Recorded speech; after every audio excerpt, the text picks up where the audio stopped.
Yo! What's up mga gar? Welcome back again sa ating channel, Kuya Tels Fishart. So, quick update ulit tayo mga gar. Same day natin ginawa itong video na to. Pero, sineperate natin yung video dahil sabi natin kanina, no, na maglalagay tayo, no, ng mga nakababad natin ng mga alimango, yung pinamili natin nung kahapon. So, nailagay na natin sila mga gar, no? At nalagyan na rin natin ng mga label. So, sisilipin natin mga gar. Choro!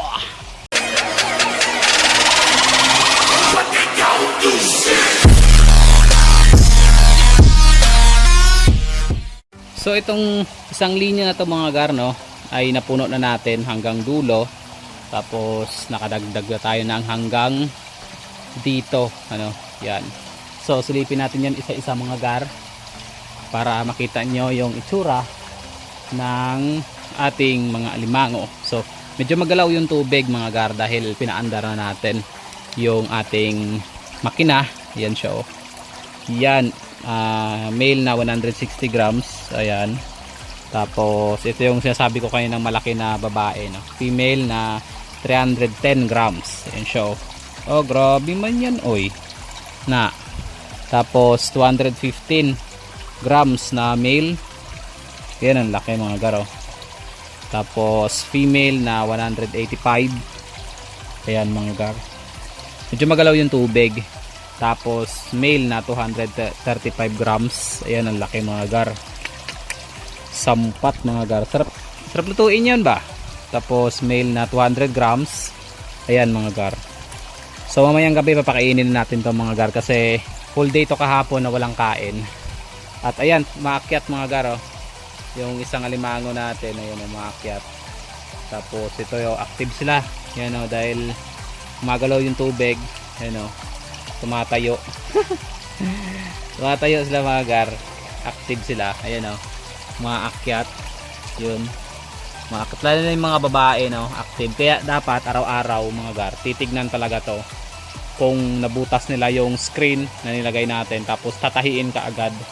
I-maintain talaga parati dahil kung hindi baka makawala. Yun. Kasi ito bago din to mga gar, yung male na 240 grams. Ayan, oh. Yun. Tapos meron tayong female na 280 grams. Ayan, laki, oh. Ang laki mga gar. Ayan, oh. Ayan. Tapos female na 160 grams. Ayan, medyo maliit lang yan. Tapos meron tayong bakla uli na isa na 175 grams. Malaki din. Ayan, oh, bakla yan. Ayan.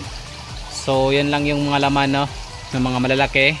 Tapos nagdagdag tayo ng 2, 4, 6, 7 na mga reject mga gar. Ito male na 70 grams. So ayun siya, oh. Ayan, medyo may kaliitan lang mga gar. Tapos yung male din na 85 grams. Ayun, oh. Ayun sa ilalim. Yan, tapos nandito din yung iba. Ayan, oh. Male din yan at 85. Tapos ito male na 100 grams, na medyo malaki na to siya. Pag nag-molt yan, panigurado malaki na yan kaagad. Yun siya, oh. Tapos 105 din tong isa na bakla. Yan, oh, bakla yan na bulik. Yun siya. Tapos ito 110. Ito medyo malaki din na bakla din to. Bakla din, yun siya, oh. So lead yarn. Tapos ito mas malaki, 130 grams na male na reject. Yun siya. Ayan. So yung mga nandito mga gar, itong sa taas na to, yan, pati yan dyan, lalagyan pa yan dyan. So ipapamult ko yan. Yan, ito. Tapos susubukan ko yan na soft shell crabs, no? Kung hindi mabenta soft shell crabs, so papamult natin, tapos papatabain. Lalaki kasi yan pag nagmult. Yun, so pinaandaran natin yung system natin mga gar, no? Yung whole system natin pinaandaran natin. So yung dalawa wala pa yan dyan kasi lalagyan pa yan ng container. So ganyan yung sistema natin mga gar, no? Galing sa motor, aakyat yung tubig.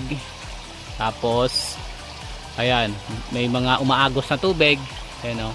Tapos lalaglag sa isang container. Pag napuno isang container, lalaglag ulit dito, and so on and so forth, hanggang sa ilalim, tapos balik dito yung tubig. Ayan, sun filter, tapos dito sa bakawan, tapos biofilter, UV light, and yung ating motor. So ganyan lang yung sistema natin mga gar. So marami pa tayong pupunuin, malaki-laking bilihan pa to ng mga alimango, madami pa to kasi so far nakapuno na tayo ng isang hilera na puro malalaki. Tapos meron tayong doon na 1, 2, 3, 4, 5, 6, 6. So 21 kasi to bawat hilera, 21. So ito pa lang yung apat na hilera na to, 84 na yan, tapos 84 din dito sa kabila. So dadagdagan pa natin yan mga gar, dadagdagan pa natin yan kasi sayang tong laki ng ano natin, ng itong kubo natin, sayang tong laki nito kung hindi natin to magagamit, no, ng isang buuhan. Kailangan magamit natin to.